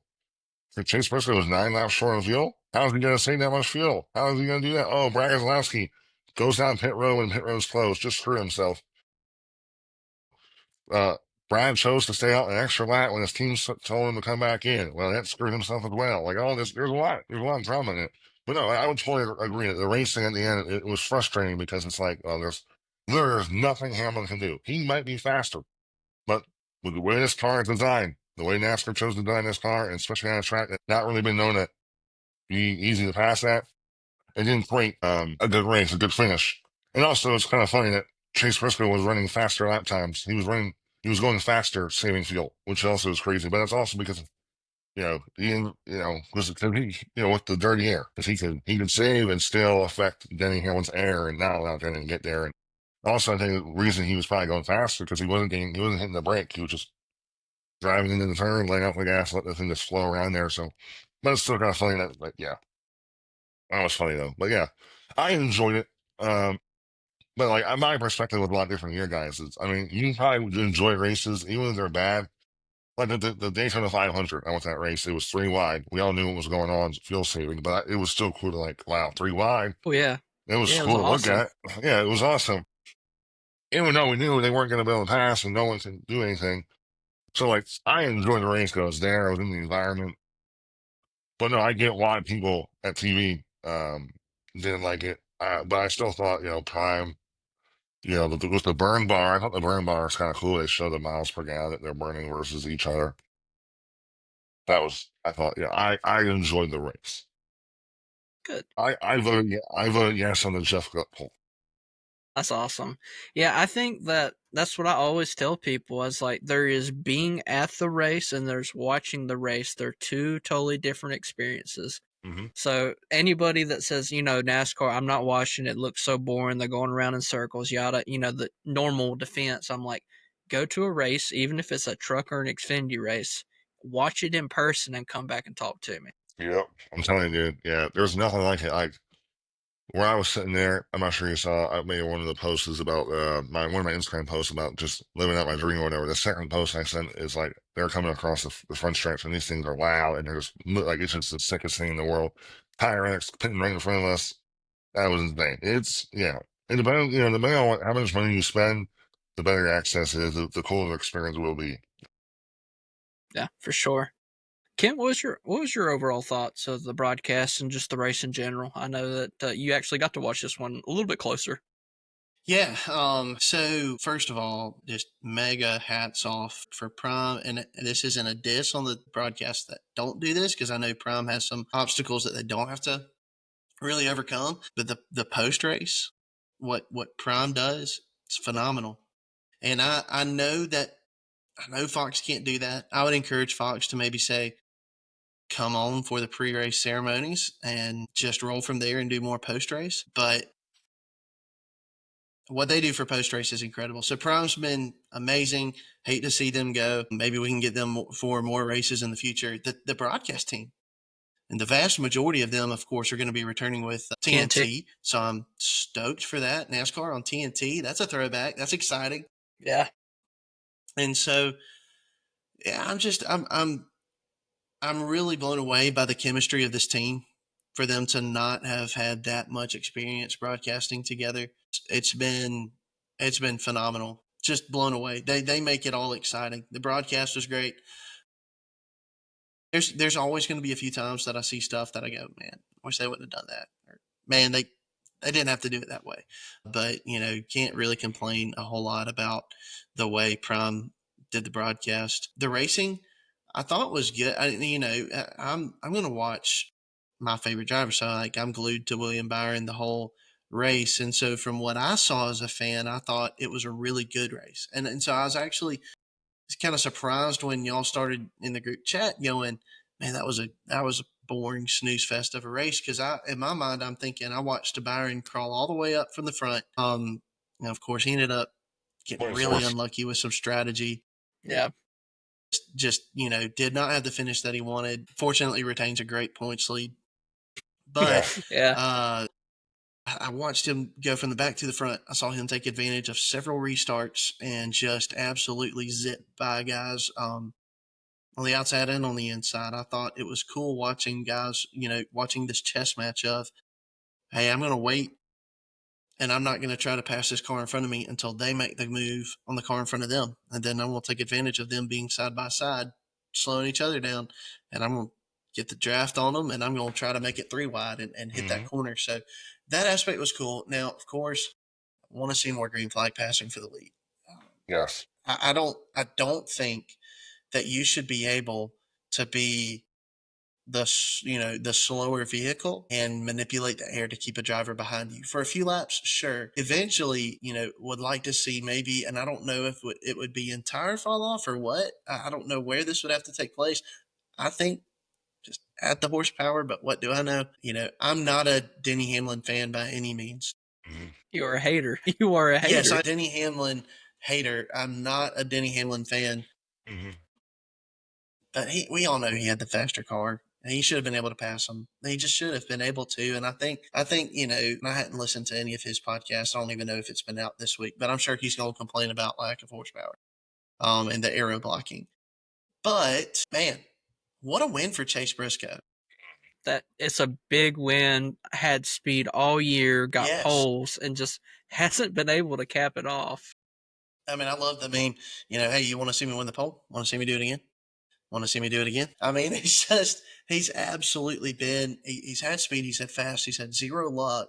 It kind of started with, being at the front on the last lap at Daytona, right? And getting caught up in, all that mess. But I'm so stoked for him. I've always been a Briscoe fan. I've always liked him. Happy for him. I want him to be in the sport for a long time. I think he's one of the most, class acts that the sport has to offer. But obviously, when you get put into a vehicle like the one you're in, you're expected to go out and win. Yeah. You're supposed to go out and win. That's why I think that maybe Ty Gibbs is on a little bit of a hotter seat than people are letting on, because you got to win in a Joe Gibbs car, and that's what Chase Briscoe went and did. He had to win, and he did win. So man, good for him. I was excited for him. I was happy for him. And I think, what's that? We lost you for half a second. You froze up there. Man, I got that wind trickle. But anyways, yeah, I was happy for Chase Briscoe. I mean, that was a good win for him. Great momentum booster for his season. When he's locked into the playoffs, I think you're going to see a lot of pressure come off, and I think he could tear it up and have a great career with Joe Gibbs. Yeah. When it came to with William Byron, I think he was the fastest car in practice, and then he crashed it. I think he could have been a guy that competed for the win, but he raked it out, and that back cut wasn't there. Then with Chase Briscoe, winning this, he actually said it was his least enjoyable win. I think he's won 3 times. When he raced for Stuart Haas, it was like a surprise if he won. Now instead of racing, it's like expected. So he I guess didn't enjoy the win as much because it was like, oh, we're supposed to do this. And how he said there was a lot of pressure for him to win. He was telling his wife he has to win. And yeah, you are supposed to win. I mean, look, you got this ride. You got this ride. Well, now you got it. Now it's not just lay back and enjoy it. Now it's don't mess around. We got to win now. And to see him win, I think now he got this one win. He's got the confidence is in him now. I think there's a chance he can start getting a couple more wins. Like easily a guy he could definitely he go on a tear and just all of a sudden here's the final 4. There you are. So really cool. I like Chase Briscoe, great personality. Bass Pro Shots believes in him, sponsoring the entire season. So I think it's really cool. Really cool for him to get that win. I think it's a good perspective that you bring up, Kent. I would imagine there's got to be tremendous pressure when it comes to those kind of rides. I mean, Hendrick, even Junior in the Xfinity Series, you get a ride that's top tier in whatever series. There's got to be pressure when you've not won halfway through a single season. So think about Ty Gibbs not winning so far in his few seasons that he's run. It is crazy to think about. And he's had speed too. That's the crazy thing. And I try to remind people, I mean, at this point in his career, Chase Elliott had not won a race, and he's a champion. Now Ty's really knocking on the door of being in that place where it's like, okay, just win. Like, just do it. Just win. I want to see Ty succeed. I think it's good for the sport for him to be around. I think once Denny Hamlin leaves, he could be that next kind of villainous, driver. Denny, I'm not trying to push you out the door, but anyways, no, because I mean, it's the kind of the same way with some of the other drivers that have retired, that I couldn't stand, but it's like, man, the sport ain't the same without them. You need those guys that you can't stand. And so, like to be honest, I mean, I was a big time, which it changed when he started driving for Hendrick Motorsports, but I was a big time Dale Jr. hater because it was either Gordon or Earnhardt. You had to choose when I was a kid. And then, Junior came to Hendrick Motorsports and I was like, oh yeah, that's cool. I actually went to a couple of races wearing, Junior hat and a Jeff Gordon shirt or vice versa. Yeah. And so, you know, you need those guys that are villains that kind of polarize in the opposite direction, but at the same time, I don't know. But yeah, I mean, Ty needs to win. I think the sport needs him. It's time for him to step up and get a victory. I don't know what's happening there. I mean, I think it's obvious. You can look at some of these, especially these 3 or 4 seat programs, and there's a argument to be made. Is it better to be in one a top tier, and I say top tier, is it better to be in the number 1 car at Trackhouse, or even, and this one's for you, Cole, but even in the 48 car at Hendrick Motorsports? I think that's a valid question to ask, because I think it's fair to say we know Alex Bowman can win more than he is right now. He is an incredible wheelman, but I don't know if he's getting set up with the best Hendrick Motorsports has to offer. I think it's pretty obvious that the 5 and the 24 get some of the best stuff right now. And I think, I wonder for Ty Gibbs, would he almost compete better in one of the legacy cars? Right? Like, would he compete better? I mean, it's not on the table. He's going to be racing for Joe Gibbs for as long as he has a cup ride. But you just wonder, like, is it holding him back a little bit because that there are already, the 11's going to show up and the 20 are going to show up. They're going to be the 2 fastest Gibbs car every single week. And then, on the totem pole, it's the 19 and the 54 that are at the bottom. Mm-hmm. No, you bring up a great point. Yeah, I mean, what's Gibbs? I mean, his name is on the building. His last name. I don't think he'd go anywhere ever. But unless Gibbs is like, all right, so you just sit down with him and really talk to him, and maybe maybe he goes back to Xfinity.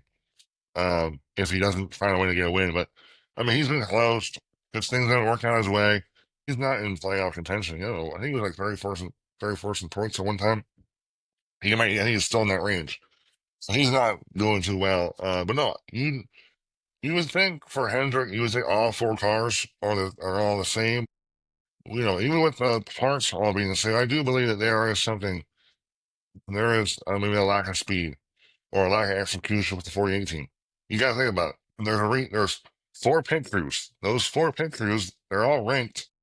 But look, the 5's probably getting the best pit crew, or the second best pit crew, and then it's the 24, and then it's the 3, and then the 9 is getting the 3rd best, and then the 4th best pit crew is going to the 48, most likely, right? That could, you got to think about that too. Pit crew, pit stops, you could lose an entire race because of the bad.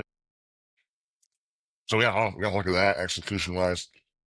But no, yeah, I think you're right. I think it'll be interesting. I would say, yeah, with the way the Legacy's running right now, they got speed, and yeah, I would say John and Yashek they're all solid race car drivers. I don't know if Gibbs is the better race car driver, how much, if Gibbs was in that car, how much better he would do than John Hunter or Aaron Jones. But that's a valid point that, yeah, there is probably a good chance that legacy car, so those 2 legacy cars are better, or maybe better than that one than Gibbs' car, because he's the 4th guy probably on that poll right now, total poll of attention they're giving him. I'm actually surprised. I looked up, and Gibbs has actually worked his way up to 23rd in points. That's a big gain compared to what he was earlier in the year. Yeah, I think he was there was at a point where Jimmy Johnson had more points than Ty Gibbs did with the one race that he ran. So with Daytona, so it's definitely crazy to see.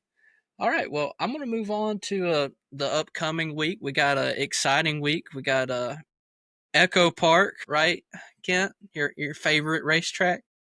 Never heard of her. You don't have to help me out. I'm just kidding. Go ahead. I think it's hilarious that, okay, so Echo Park's a new track now. The company that Echo Park is owned by the Smith family. It's owned by, Hmm. so it's like, hey, I know Marcus Smith, he owns SMI. I know he doesn't, he's not in direct, like he doesn't own Echo, but it's still the same family. He's gonna go call his brother up, Bruton Smith. It's his brother who owns Echo Park or son of, hey man, I need some money, dog. I need some cash. Can you help me out? Can you put entitlement sponsor on my track? I mean, I'm making fun of that. I just think that's like, I That never is knew kind what of Echo, funny. yeah. I never knew what Echo Park was. I didn't realize that they were owned by the Smith family because I know, I guess they're part of the Sonic. I'm learning this right now. Yeah, I am learning this right now. Yeah, you learned me Oh, something today. oh, yeah, So, yeah. I didn't but know. no, I Yeah, mean, I wonder what the family rate for NASCAR track naming rights is these days. But yeah, yeah. it'll always be. I'm gonna call it Atlanta. I mean, it's kind of, which it's funny because I mean, I remember my first race that I ever went to at the Cup level was in 2005 at Lowe's Motor Speedway. Of course, fortunately, it came back as Charlotte Motor Speedway that we know and love. But I remember calling it Lowe's Motor Speedway. I didn't know anything else because it had been Lowe's all the way back in the 90s before I was born. And so, there are going to be kids that grow up calling this Echo Park, not realizing that, nope, Yeah. it's Atlanta Motor Speedway. But I do like that they're still calling it, hey, look, this is Atlanta's night race. They're incorporating Atlanta into a lot of the things that they're still doing. So, I'll get used to seeing the logos around the track. I mean, it's a clean logo, it's a clean look, the Yeah. branding. I mean, I'm cool with that, but I don't know. It's always going to be Atlanta Motor Speedway, but one day it'll go back to Atlanta Motor Speedway, just like Lowe's went back to Charlotte. But yeah, so yeah, I wasn't a fan of that when I first saw some of the uh, about the name change. I'm like, no, it's just sponsorship. It's just up there on the track. It's just Yeah, yeah, sponsorship. Get over yourselves. Like it's just And then I saw that it was real, and I was like, yeah. but it's not going to change anything about what you see on the track. It's I mean, hey, look on the other side. It's so cool to see that there are companies that are trying to get more face time in the sport. So I think if anything, that can be taken away as a big win. Absolutely. All right, so I usually go through the series here every week and let you know cars that don't necessarily make a start every week in the Truck Series, Xfinity, and Cup. And we got a couple of big name people in Cup Series that are running one offs. But start with the Truck Series. Number one, Brent Cruz is going to be running this week, so that's going to be great. He's been doing really good in the ARCA Series when he's been running. Number two, William Lambros. The seven of Jordan Taylor, the 32, Adele Quarterly. That's the first time I've seen that name this year as well. And the number 62 of Wesley Slimp. That's for Lime Rock. So it's kind of a weird week. We got the Truck Series going to Lime Rock, and then we have the Xfinity and the Cup race going to Oh, yeah. Atlanta. Go ahead. Yeah, I know for Line Rock, Jordan Taylor, who's a really good. I think he won the Rollers 24 a couple of times. He's racing the oh 07 truck for Spire, and then Cam Ward, who's like one of the best Australian supercar drivers right now, is racing in that 66 truck for ThorSport. So that'll be interesting. Those are road course specialists, I believe, that are in that race. So yeah, very cool. Line Rock, first time. I think it's the first time a truck event or first time trucks have been there ever. So Yep, that's gonna be it cool. is. It looks like a cool track. So that's gonna be cool for that area. I think Parker Clearman Part owns that track too, and I think he's racing in the truck race there, which is really cool. That would make sense, Uh, wouldn't it? that would That make would be a sense. reason why they're probably getting there. Yeah. So the Xfinity Series, we have the '07 of Dick Lentz. Garrett Smithley's making another return in the 14 car this week. Rick Almirola will be returning in the 19 car. He's been doing really good when he gets the 19. 24, Patrick Starapelli. Catherine Leggs making another start in the 32. So it'd be interesting to see how she does at a drafting track. Yeah, Number 35 with Joey Gaze, 45 of Mason Massey, 53 of Mason Maggio, Leland Honeyman Jr. in the 70, and the 91 of CJ McCollin.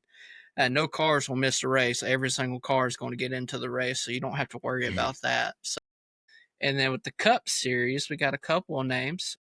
You may have heard this guy before. He's '01 of Corey LaJoy. He's going to be Mhm. making a start in Atlanta.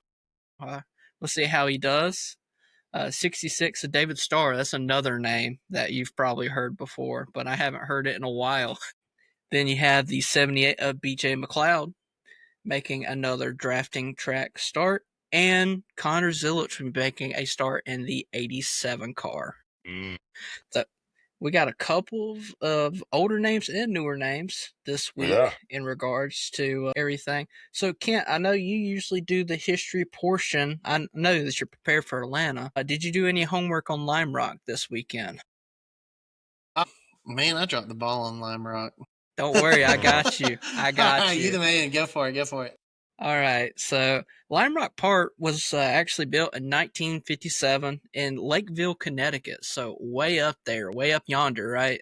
For us, most of us are in the South. I know Zach's from PA, so it's a little bit more northern than what we are, but Connecticut's really up there. It's the third oldest continuously operating road course venue in America. Of course, Road America, and then Willow Springs International Motorsports Park is actually the oldest. So it was previously used in the Trans Am Series and ARCA, and ARCA is actually making a return as well this year with the truck series. So ARCA and trucks will be there at the same time. So that'll be a good show if you are able to attend at Lime Rock.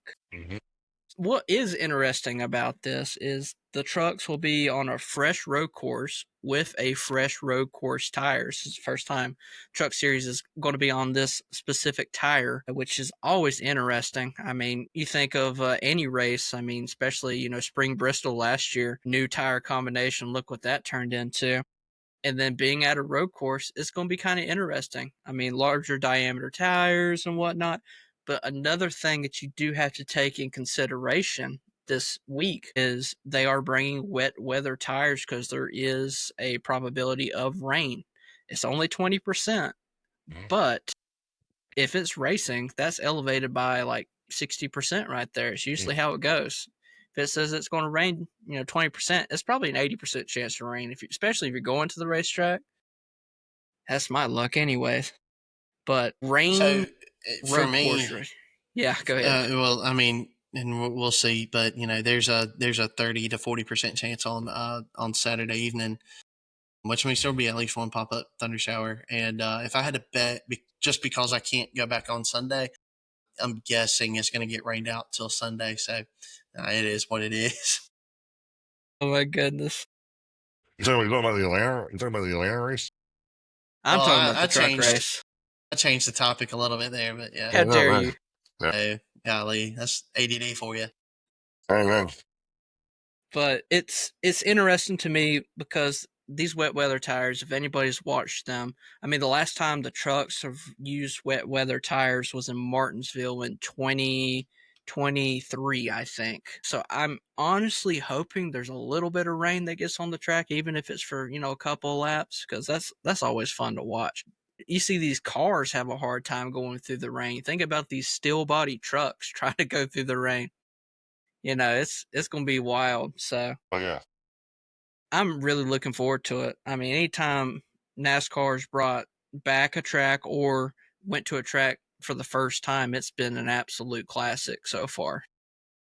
Oh yeah. I'm def I'm definitely looking forward to it. All right, Kent. Well, have you prepared anything for Atlanta? I hope you have, because I haven't done anything for Atlanta. Yeah, I can talk about Atlanta all day, All right, cool. but no, you know, you got to save some content because there's so many. I don't know. There's been a few key historic moments at Atlanta Motor Speedway. And especially since this track race is so different now, there's not a whole lot to really pull from, for recent history. I say not a whole lot. You do have one of the closest finishes in NASCAR history to pull from, but Atlanta Motor Speedway, of course, its original configuration would remind you of something more like what you see at Homestead, just maybe a slightly, it was pretty banked, but little similar to Homestead with the two long straightaways and sweeping corners. It wasn't until 97 that it was configured into the quad oval that you see today. And then of course in 22, it was rebanked and everything. I actually got a piece of the old Atlanta track that's sitting in my office at the church. And Oh, so sick.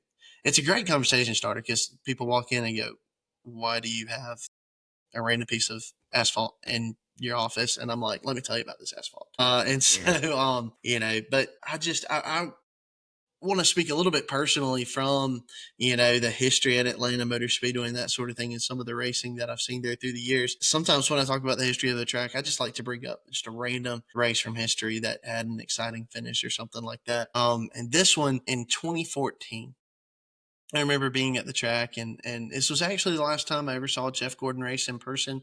I saw him practice for the 2015 race, but this was the last time I saw him race in person. I had a pit pass, a pre-race pit pass that was given to me, and so there are pictures of 17-year-old Kent, there on pit road in front of Jeff Gordon's drive to an Unger pit box, highlight of my NASCAR fandom, right? And so just a really cool experience. But he went a lap down early in that race, never could get back on the lead lap. He had some speed, got in the wall a little bit, and these those old bodies, especially around 2014, you just brush the wall and you're having to tug on that fender your next several pit stops. And so he never could get back on the lead lap until the very end of the race. It was just too late.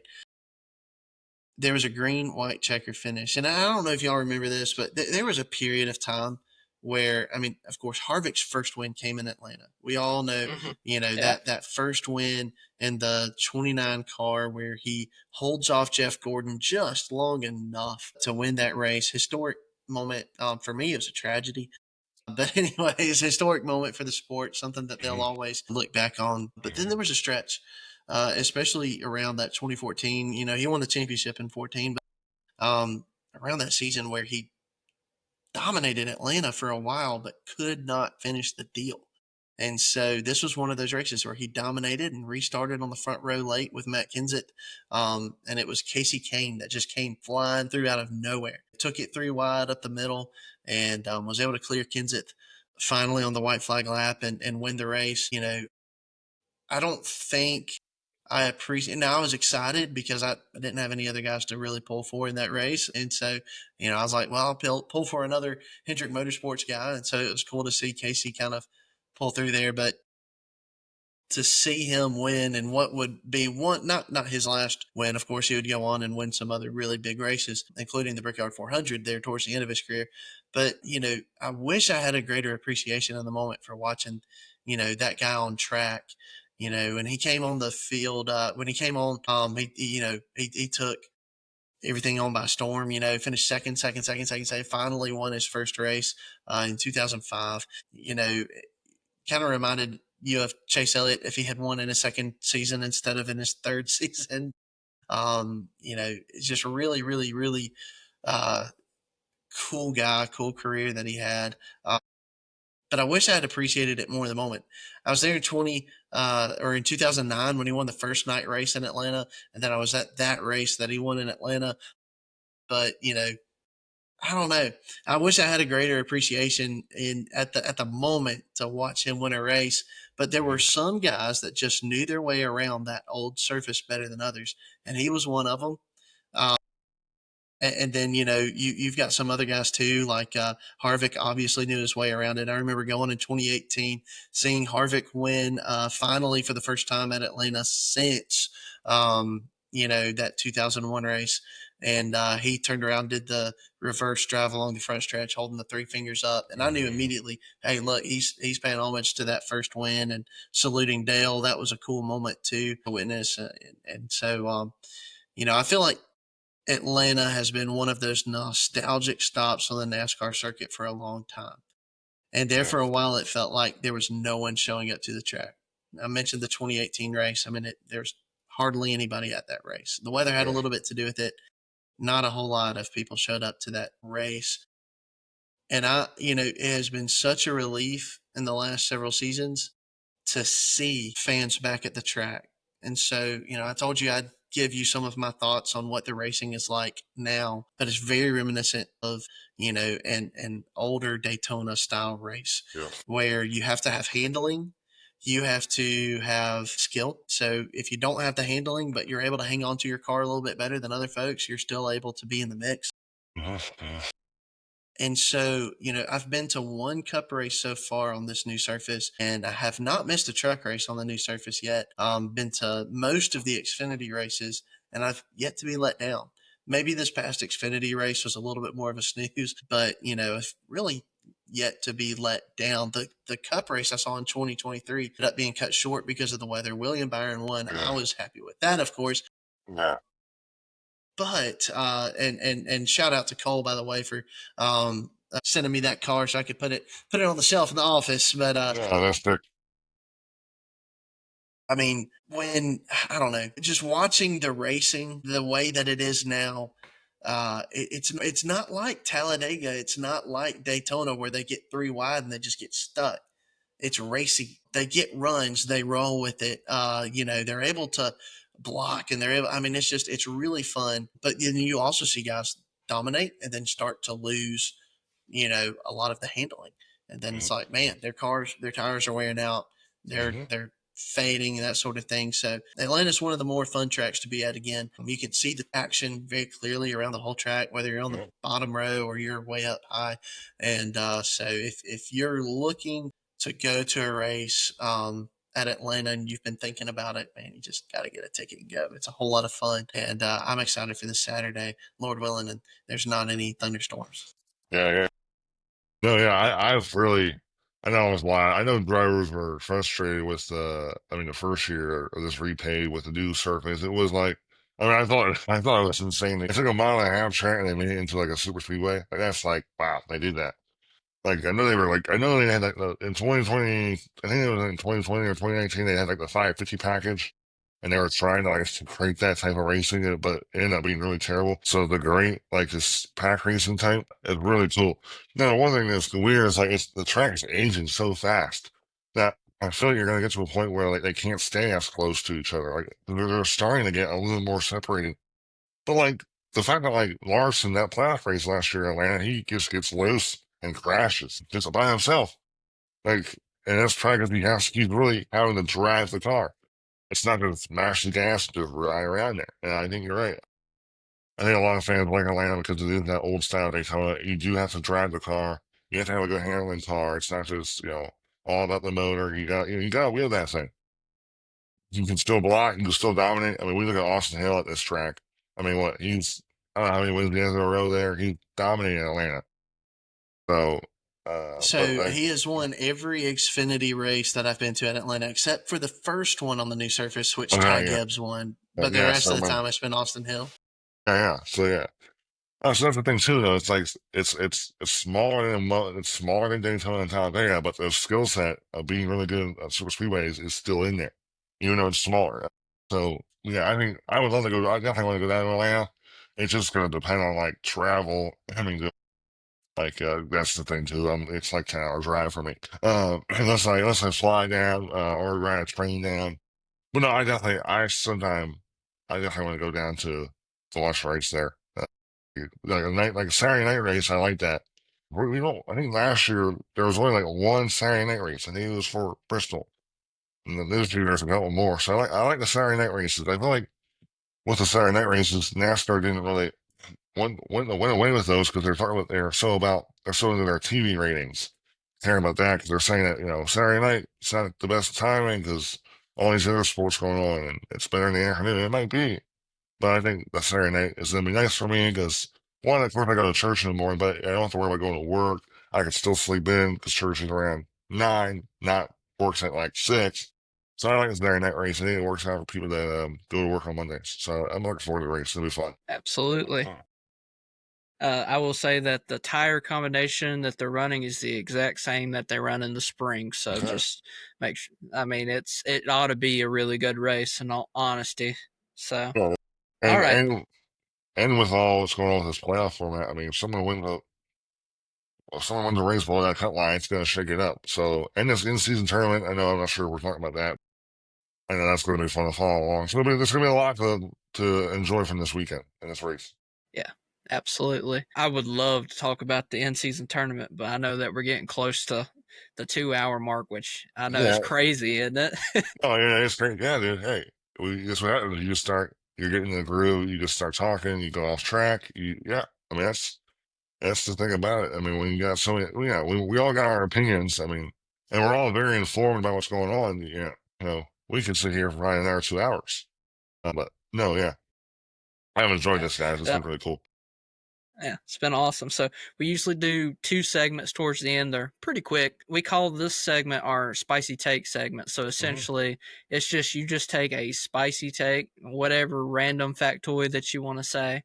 It can be for the truck, the Xfinity, or the Cup, and just throw it out there. Something that most people would be like, I don't know about that one, but you're like, I can factually back it. So I'll throw it to Kent first because I know that's definitely going to throw you for a loop. I know Kent's probably got his prepared. He's been ready since last week with his. That's So right.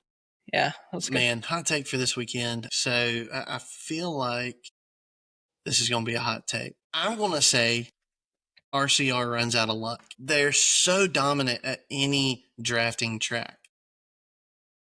In the Xfinity series, right? In the Xfinity series, yeah. Okay. Not yet in Cup, but in the Xfinity series, RCR dominates Atlanta, Daytona, Talladega, even if they don't have the wins to back it, but they do in Atlanta.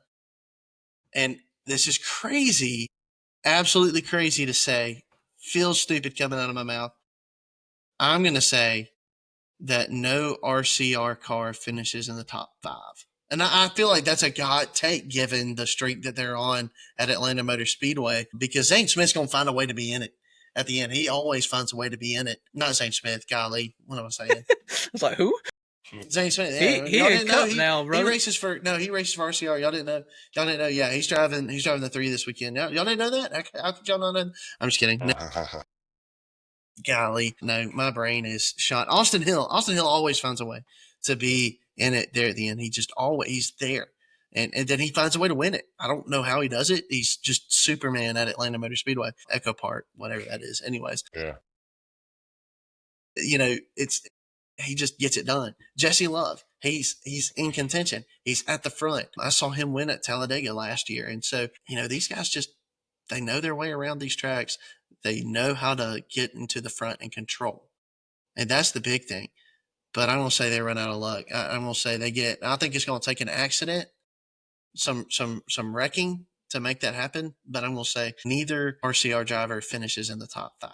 That's definitely spicy. Most definitely. I think mine, heck, we'll just go with it. I say Cam Waters wins the truck race at Lime Rock. Just comes out first start and just wins the entire thing. Okay. I feel like maybe if I said, Jordan Taylor, I feel like it'd be a little bit easier because that Spire truck, that 7 truck, is consistently shown speed. You could say the 07's kind of shown speed here and there. It's been a little off and on, but I feel like Cam Waters is definitely the one that's a little bit more spicy. So I think that's what I'm going to go with.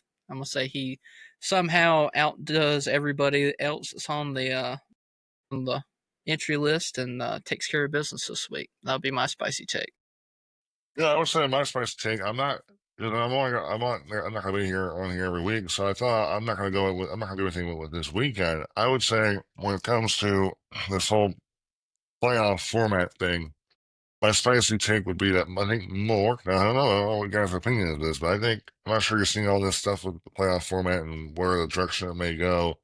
But I think more hardcore fans want a full season, 36-point race season to determine a champion than they do with this current playoff format. 'Cause I know there's a lot of debate about if you let the playoffs or full season points. It seems like a lot of TV partners think that they want the playoffs because it's supposed to create better ratings. But I mean, the ratings are a lot worse during the playoffs. Compared to we got lower ratings during the playoffs than we get during our summer months. Not just because of football season, but there's been a lot of debate. I'm not sure what your guys' opinion is on the playoffs. Do you like the playoffs? But I think NASCAR created this playoff format, and it's because they're trying to chase this new fan. Because they think we do the playoffs, elimination. That's like every other sport, and they have ruined. I think they've lost hardcore fans because hardcore fans like to watch drivers have to work for an entire season to earn their champion instead of just I can win one race in the regular season, not really, and be okay the rest of the year, and then I win one race here and one race here, and get lucky here, and then win this one race here. And people think people keep using this whole thing like, oh, what if they win the championship in 3 races before? Okay, so be it. They earned it, man. I know. I'm not sure what you guys think about it. It's the third time I say it. I'm not sure what you guys think. If you like the playoffs, great. If you don't, yeah. I mean, when the playoffs were first in 2014, 2015, I was like a big sports fan. Like from NASCAR, I was hardcore, but I was an athlete. I played high school. Well, not high school sports yet, but I played a lot of sports. So I was into sports. So I like the playoff format because of eliminations and the four drivers winner take all. But as I gotten older and see a lot of different people's opinions, I kind of see what NASCAR's doing, what they're trying to do, and I think I think they have hurt their hardcore fans and did a disservice to them. But I mean, this started back in 2004 though, when they came out with the chase and all that, and it's gone upward. And look, yeah, and you guys, some people may like it, some people don't. But that was my high So point. do you think that they're going to change it upcoming next year or two? Is that kind of your Well, interpretation? I think they're saying they're looking for 2026 to be a change, but this could be the last year of this format. I think they're going to change it. I don't think it'll be a 36 race. I don't think they're going to go after the original. I think they're going to try to spice it. I think they're going to have it. I don't know what they're going to have. I think that what they could do, if anything, instead of a one race winner take all, it's like a 3 race stretch. Kind of like how they do all the other rounds. So, and give That's it what a I little more. think is going to happen. I think you could see the round of 16 be one race. And it might would be crazy, but I think you could put more of an emphasis on points throughout the season that maybe give you a buffer to, so that way it's really, really, really hard for you to go in leading the points, right, and get in a wreck and just miss the rest of the playoffs. That I don't think that would be fair, but I could see there being like a one race first round to decide the 12 and then go from there. But I think they'd have to be very careful with how they do that first round. Yeah, I would say if I were chosen, I would just get rid of the round of 16 and just make it only 12 drivers make it. So you add those additional 3 races, and I'm it's down with that too. Yeah. three, seven. Yeah, I like it. All for, I don't know if I could be truly invested like the old school fan is in the past, the way that I've been brought up in the sport now, where it's like they have such an emphasis on winning if they just completely like backtracked it. But I think if they just made progressive changes over the years, kind of like you said, maybe for next year, they just make a gradual change. If they do just start, winning's important, but it's not the only thing because then you're not going to have instances where these drivers, like last year, was it last year Suarez won? It was last year, wasn't it, that he won Atlanta and Yeah. they got into the playoffs that Mhm. way? I get the SVG conversation now, but I think SVG is probably going to have more points towards once he gets to the cut line because you got a couple of road course races. Yeah. He's going to be able to do really well, especially getting the win now. He can stay out for those stage points if he truly wanted to for those road courses if he's running up front. But yeah, I could definitely see them making some changes here soon, and I would be totally open for it because I mean, it's just part of sport is going to eventually. Everything gets old, everything gets stale, so why not change things up every once in a while to keep it interesting, right? Yep. All right, the last segment that we usually do on the podcast is me, Blake, Kent, and Austin. Four guys are usually on here week in, week out. We do a NASCAR competition where we pick every week Yeah. a driver that's going to win. It's kind of standard for most people. And we do a little bit of a stipulation where if we pick a driver, we can't pick them for the next 3 weeks. So they're off limits to us. But the good thing as a guest is you don't have that stipulation at all. You can pick whoever you want to. All right. So, and that's going to be for all 3 series. So I'm going to go ahead. What I usually do is I usually just do ours first and let the guest pick. That way the guest has the most insightful pick because they can like, this guy picked this. That's smart. That guy, I don't know what the heck that guy's doing. That's usually me, in all honesty. This week though, in the truck series, picking for Lime Rock's just an absolute crapshoot, right? Yeah. Because it's gonna be tough. Because most of your people that were running in Coda, the last truck race, according to our experts here, most of them are moved on now. They're in the Cup Series. People that's won. Yep. Austin has the first pick this week, and he sent me a text. And he is going to take Chandler Smith this week in the Truck Series for Lime Rock. Okay.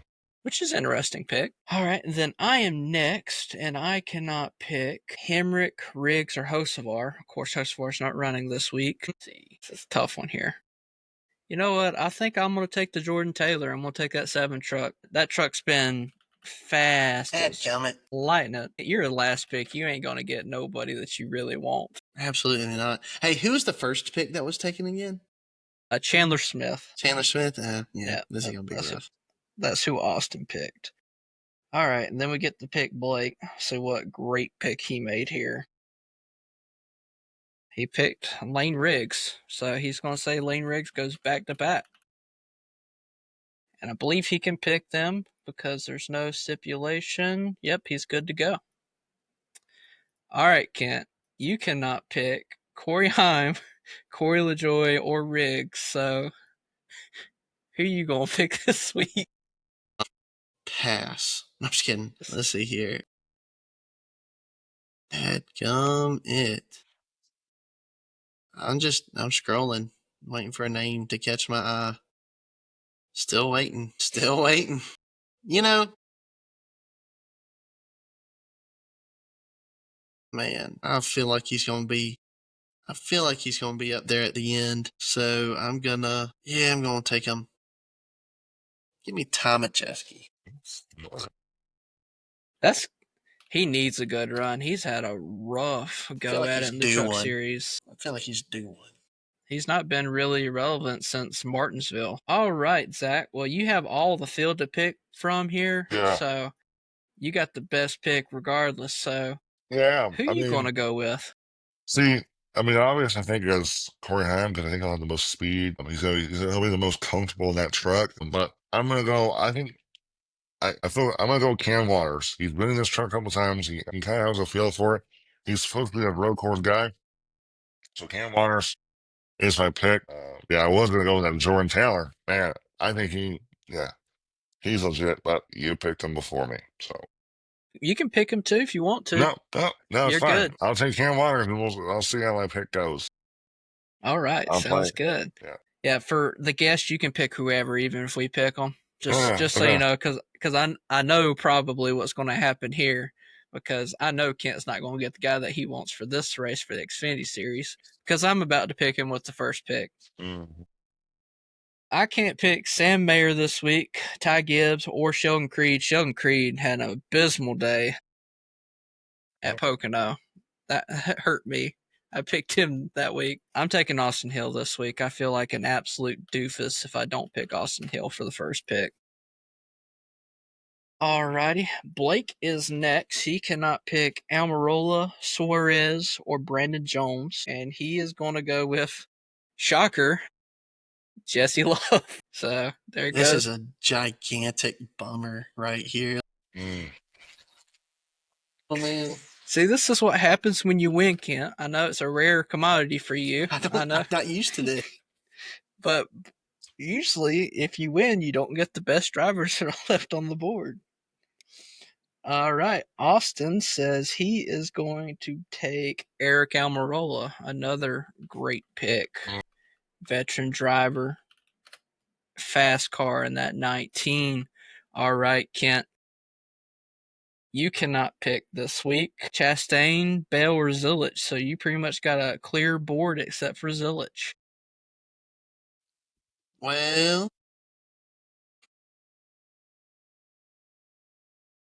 I'm tempted to go with a junior motorsports guy,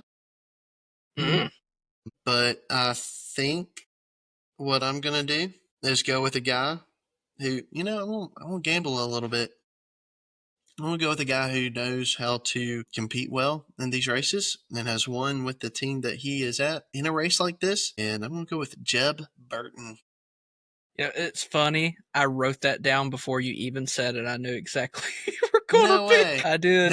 I didn't know who I was going to pick until I said it. But, I was at Talladega when he won in the 27 car. Got to go to Victory Lane through the deal that they've got with, you can get a garage pass thing and go to the garage and victory lane, and that was really cool. And I don't know, I like seeing the Burton name do well in the sport, and I think he's going to carry it on this weekend, and I think he can win. I really do think he could win this race.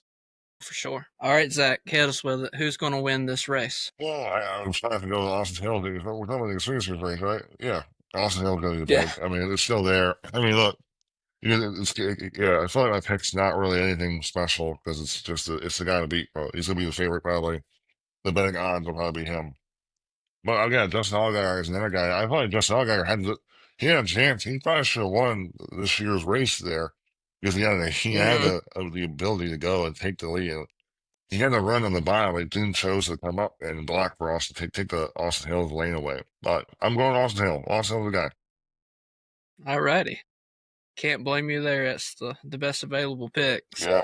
Alrighty. So we don't actually pick for Cup most of the time. We just say who we're going to preference to most of the time because we the way that we do the competition for Sunday or the Cup Series races, we actually at the end of the year, whoever wins our points competition, we get a 124 die cast of whatever that person wants. Okay. So that one's got skin in the game. The Trucking Xfinity is just for the funsies. So nice.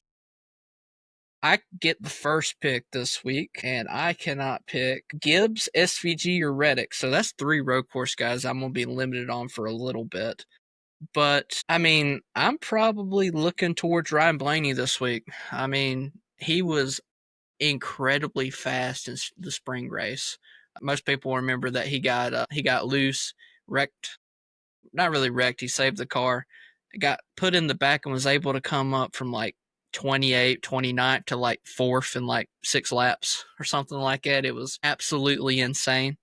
So that is somebody that I will be considering, especially with my first pick, because the next 3 races, Chicago, Sonoma, and Dover, those are really not necessarily tracks I would consider in his wheelhouse. Maybe Dover a little bit, but definitely not Chicago or Sonoma. So, Kent, you have the next pick, and you cannot pick Chris Buescher, Michael McDowell, or Christopher Bell. Last time I picked him, I won a lot of stages, and he finished second in the race. So why not go with him again? He does well at this track. He's won it twice since the reconfiguration. So we'll go with William Byron. That's a good pick for sure. Austin, that was actually Austin's second that he wrote down for his. Blake is actually next. So let's see here who he's got written down. Wow, yeah. So he had Byron as well. So Byron looks like a hot commodity coming into this race.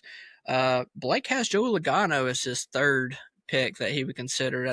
Penske historically is fast here. I mean, Cindric was bad fast here. One driver that may not even I'd consider be I'm not going to take it because Zach may choose him. But there's another driver out there that would be a dark horse that I think you could just call a outright favorite, but we'll see. Zach might be thinking him, so I'm not going to steal it before he gets a chance to pick here in just a little bit. Austin says that he's considering for his last, he's going to consider Recchi. That's how he wrote it to me, Ricky Stenhouse Jr. Hey, Rick's Recchi. Yeah. I don't know why people hate on Ricky Stenhouse so much. I love the dude. He's such a good guy. All right, my pick for Atlanta. I mean, I heard that Brad said that they're bringing a whole new package, a whole new thing to Atlanta. He's been fast in Atlanta.